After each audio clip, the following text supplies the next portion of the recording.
आदरणीय आचार्य जी ने समाज के सर्वांगीण विकास के अनेक उपाय बताए। वास्तव में 2-3 जगह हमको बड़ा अच्छा लगा, इनकी बातें सारगर्भित थी। एक तो ये कि आपको लीकी होना पड़ेगा। समाज की तरक्की अगर वास्तव में चाहते हैं तो आपको लीकी होना पड़ेगा। लीकी होने का मतलब इन्होंने जो समझाया कि आप अगर कोई सामान खरीदते हैं, ब्राह्मण का है तो ब्राह्मण की दुकान है तो उस दुकान से ही खरीदें। किसी भी क्षेत्र में ब्राह्मण अगर है तो प्राथमिकता उसको दें। यह ब्राह्मणों को आगे बढ़ाने में बहुत सहायक होगा। अतः तात्पर्य रूप में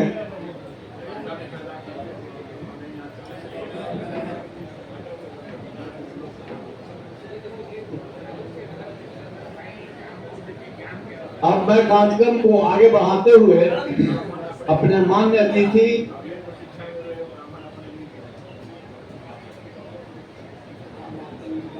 आदरणीय दक्षिण बिहार विश्वविद्यालय गया के प्रोफेसर डॉक्टर ब्रजेश कुमार मिश्र जी से आग्रह करूंगा कि अपने अमृत पानी से इस सभागार को आप्लावित करें। श्री डॉक्टर ब्रजेश कुमार मिश्र जी।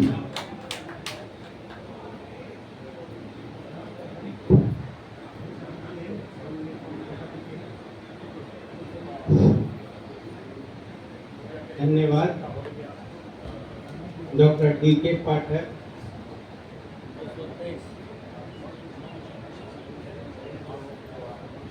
डॉक्टर सच्चिदानंद प्रेमी जी, डॉक्टर रामकृष्ण मिश्र जी, आदरणीय कमलेश पुण्याल जी, श्री प्रियरंजन जी,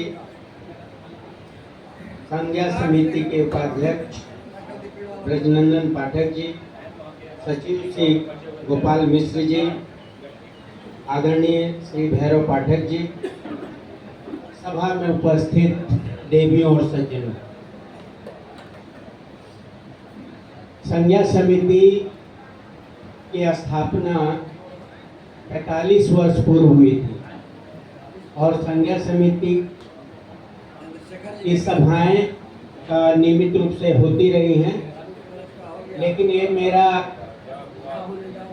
मैं चूंकि नॉर्थ ईस्ट में सेवा दे रहा था तो इस समिति से जुड़ने और भाग लेने का ये पहला मौका है मेरा। अपने परिवार में शामिल होकर आज अपने ही परिवार के बारे में बहुत कुछ जानने का अवसर प्राप्त हुआ, गौरवान्वित हुआ। और डॉक्टर डी.के. पाठक जी ने मुझसे टेलीफोन पर संपर्क किया था कि एक आयोजन है, आपको उसमें आपकी उपस्थिति आवश्यक है। मैंने प्रसन्नतापूर्वक अपनी सहमति दी और इतने विद्वज्जनों के बीच में मुख्य अतिथि के रूप में मुझे बुलाकर मुझे जो सम्मान दिया है उसके लिए मैं अनुग्रहित हूँ। बड़े ही संकोच के साथ जिन महानुभावों के सामने बैठकर अनेक विषयों पर मैं अभी उनके सामने उपस्थित होकर सीखने की अनंत संभावना है, उनके सामने बड़े संकोच भाव से मैं अपना वक्तव्य प्रस्तुत करना चाहता हूँ। अनेकों यशस्वी भाषणों में आपने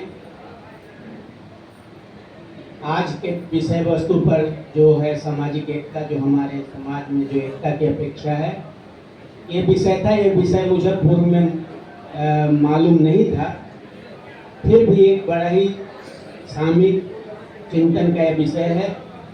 और एकता में ही हमारा बल है, ये कोई नई बात नहीं है, हम शुरू से ये जानते आए हैं। और उसी संदर्भ में मैं ये मानता हूँ कि इस संसार में और इस संसार के व्यवहार में आपको जिस चीज की जरूरत है वो बल है। इसकी उपेक्षा जिस समाज ने की वो अंततः पिछड़ता चला गया। हो सकता है हम भी इसमें शामिल हों, लेकिन ये जागरूकता और ये उपस्थिति, जैसा मुझे ज्ञात हुआ कि ये सभागार भरे नहीं होते थे, आज ये सभागार भरा है, तो ये हमारे समाज की एकता बढ़ने की एक उदाहरण है। हमें इस पर बहुत ही संतोष है और हम बहुत इस पर गौरव कर सकते हैं।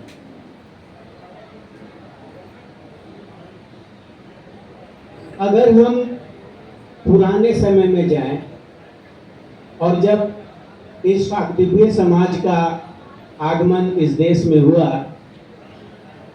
हम उस समय जाकर अगर चिंतन करें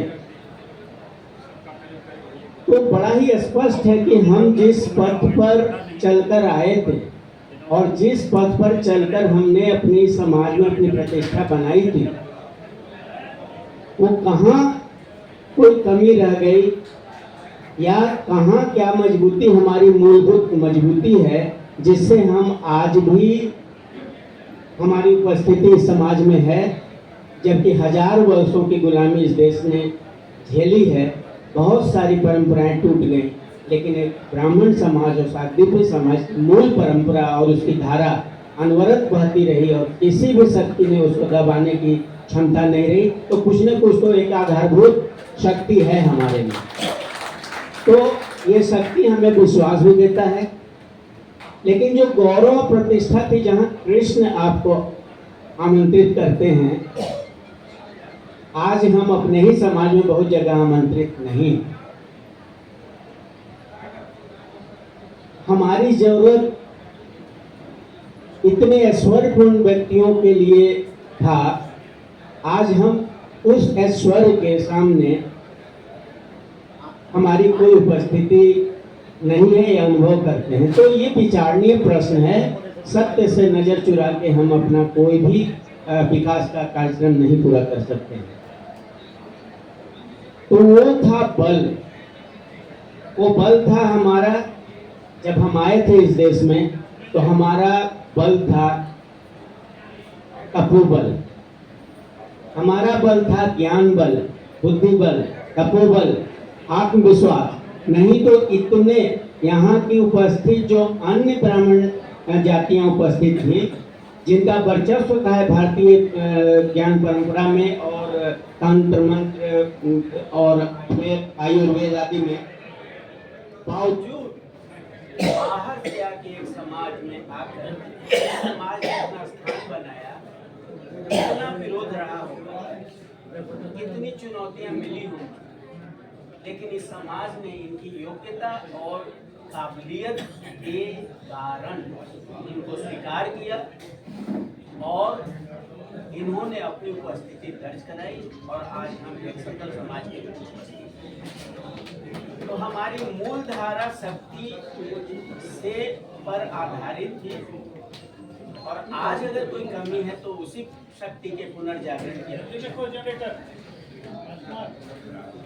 तो मैं अर्थशास्त्र, वाणिज्य और प्रबंधन का विद्यार्थी रहा हूँ, शिक्षक हूँ, और इस विषय में मैंने जो कुछ भी सीखा उसके आधार पर आपको मैं बता सकता हूँ कि हमारे प्रगति का पथ अगर है तो उस पर चलने के लिए हमको बुद्धि बल, मन बल, मनोबल और सबसे ऊपर संगठनात्मक बल की जरूरत है। और संज्ञा समिति इसी संगठनात्मक शक्ति का प्रतीक है और हमको इससे जुड़कर, सदा जुड़कर इसके प्रोत्साहन के लिए और इसके प्रगति के लिए हमको कार्य करना चाहिए। और जो क्षेत्र मैंने चिन्हित किया है कि अगर इस समाज को पुनः पुराना गौरव प्राप्त करना है तो कुछ गंभीर विषयों पर हमको ध्यान देने की जरूरत है। और ये अर्थशास्त्र के सिद्धांतों से भी निकला है, समाजशास्त्र के सिद्धांतों से निकला है। तो कोई भी विकास कार्यक्रम के लिए एक योजना चाहिए और योजना किसी सिद्धांत पर आधारित होता है। तो हमको जिन क्षेत्रों पर ध्यान देने की जरूरत है, जितने सभागार में उपस्थित हैं, आप अपने स्तर पर, संगठन के स्तर पर आप इन क्षेत्रों पर ध्यान देने की कोशिश करेंगे। घर घर में, परिवार परिवार में इस पर ध्यान दिया जाएगा तो आज से आने वाले 20-25 वर्षों में यह समाज मात्र बिहार में नहीं, पूरे राष्ट्र में एक गौरव का विषय रहेगा। और वो क्षेत्र है शिक्षा, स्वास्थ्य, सुरक्षा, रोजी रोजगार एवं संगठन। शिक्षा से मेरा आशय है हमारी पारंपरिक शिक्षा, जो कि आयुर्वेद था, तंत्र था, ज्योतिष था, उपनिषद और यहाँ के परंपरागत ज्ञान जो विकसित हुए आने वाले कालों में, इनकी शिक्षा से हम वंचित रहते हैं। आज हमारी पहचान भीड़ में खो जाने की है। तो आप राजनीतिक शक्ति नहीं है, आप न धन बल में भी कम नहीं है और राजनीतिक शक्ति नहीं है, क्योंकि संख्या बल आपकी कम है। तो अगर ये कम है तो रास्ता क्या है? तो रास्ता है ज्ञान बल, और ज्ञान बल से अर्जित धन बल, और ज्ञान और धन बल के उपयोग से संगठन बल। यही एक रास्ता है और इसी पर हमको चलने की अपेक्षा है। मैं पूरे कार्यक्रम में बहुत ध्यान से सुन रहा था और मेरी बड़ी अपेक्षा थी, और मुझे लग रहा है शायद बाद में आए, मैं चूंकि पहली बार शामिल हो रहा हूँ तो मेरी सर्वज्ञता को आप नज़रअंदाज करेंगे, क्योंकि ये जो संगठन है उसकी गति हर साल जब हम आयोजन करते हैं वो गति का प्रतीक है, लेकिन इसका लक्ष्य गति नहीं प्रगति है।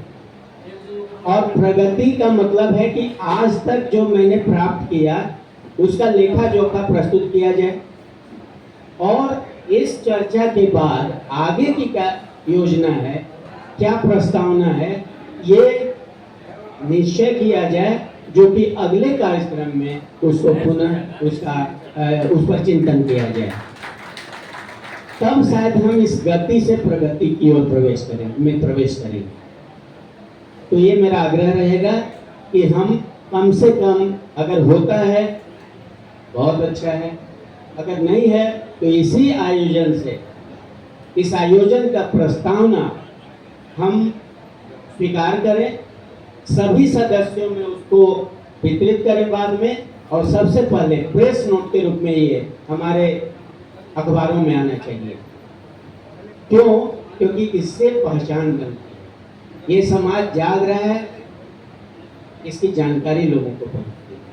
तो ये करने की जरूरत है, और बड़ी खुशी हुई कि ये समिति गया के नेतृत्व में सभी जिलों में, बहुत सारे जिलों में क्रियान्वित है, लेकिन अपेक्षा है कि बिहार के सभी जिलों में क्रियान्वित हो।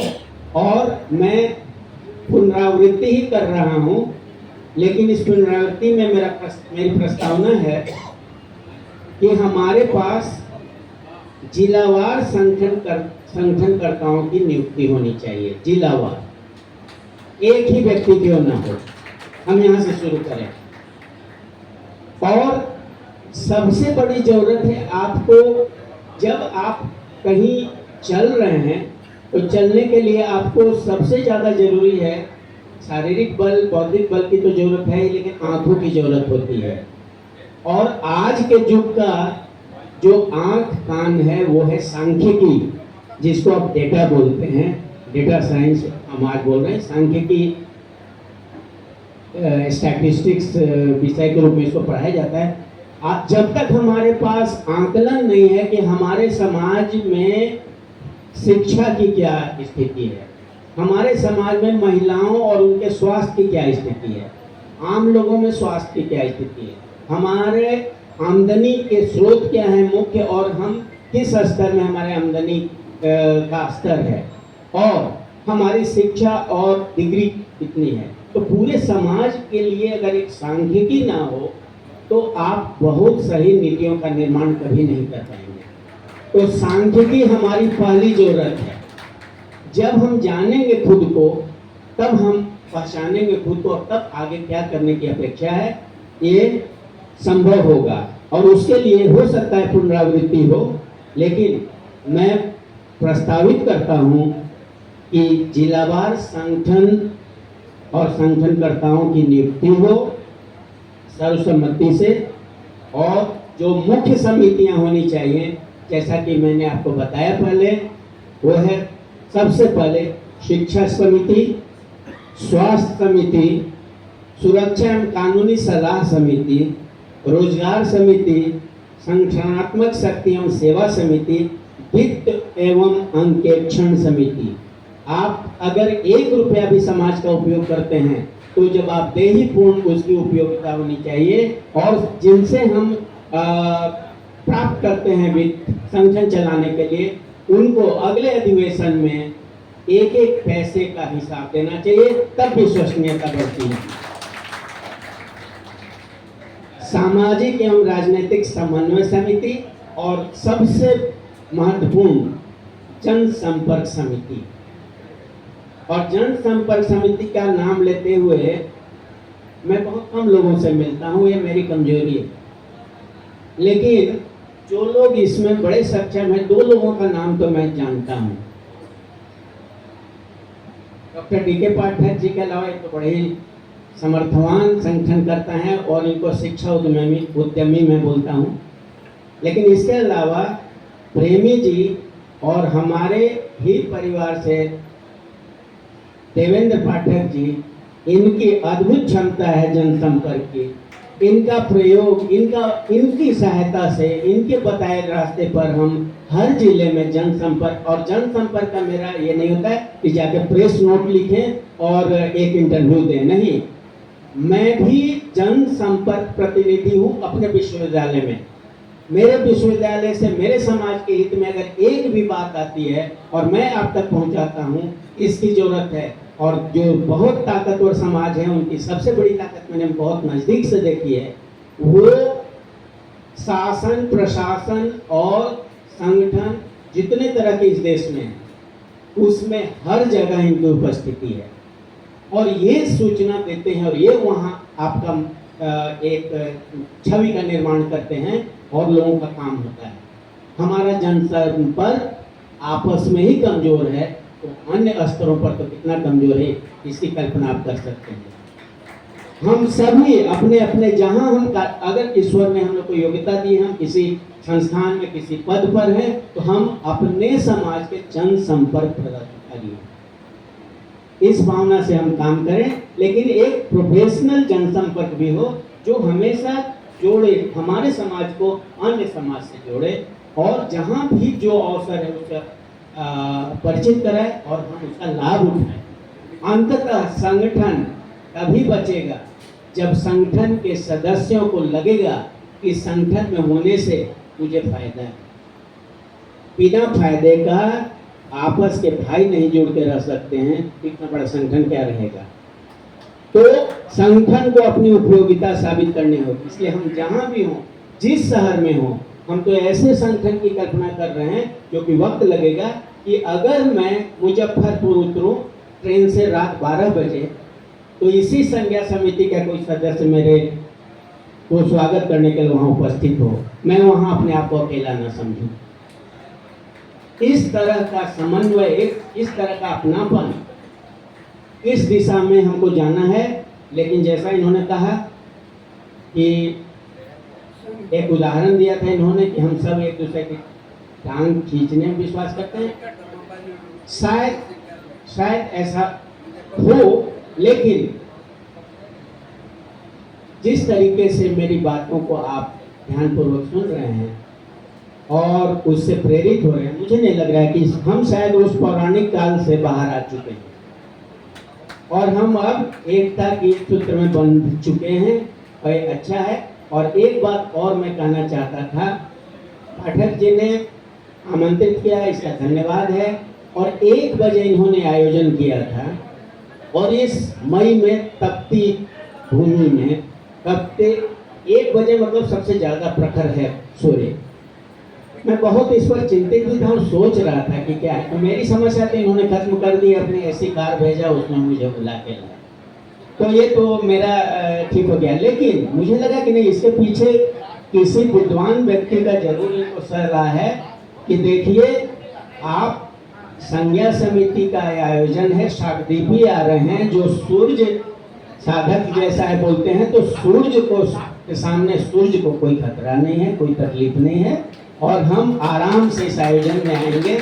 और ऐसा ही लग रहा है बड़े आनंद से, वैसे एसी के का कमाल है कि हम आनंद से यहाँ बैठे रहे। लेकिन जो भी हो, आपकी परिकल्पना, आपकी संगठनात्मक क्षमता को मैं से बहुत प्रभावित हूँ।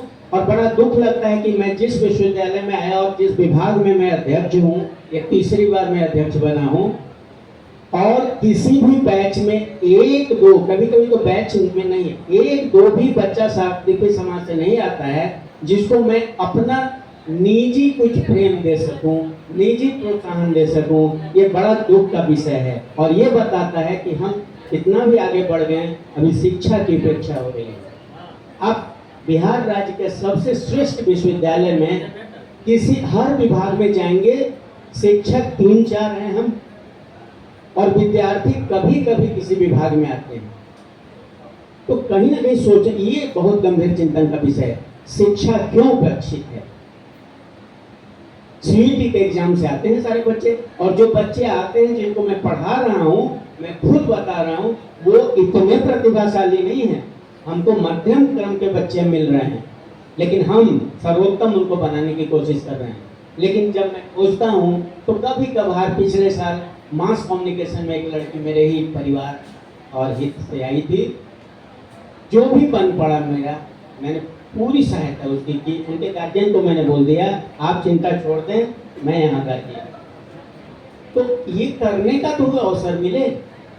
तो शिक्षा, स्वास्थ्य, सुरक्षा मुख्य रास्ता है हमारे प्रगति के लिए। और उसके लिए मैंने जो समितियों की अनुशंसा की है, मेरी अपेक्षा है कि पाठक जी और उनकी टीम गंभीरता से उस पर चिंतन करेगी और ये संज्ञा समिति हर जिले तक पहुंचेगी। और साथ ही साथ मैं चाहता हूं कि डीपीएस हर जिले में पहुंचे आपके नेतृत्व में, और हमारे समाज के एजुकेटेड लोगों को उसमें आप प्रायोरिटी बेसिस पर अवसर करें। इन्हीं शब्दों के साथ मैं अपनी वाणी को विराम देता हूं। और पहली बार शामिल होने के कारण जो अल्पज्ञता वश मैंने जो कुछ बातें कही या नहीं कह पाया, उसके लिए क्षमा प्रार्थी हूं। और आप सबको बहुत बहुत धन्यवाद।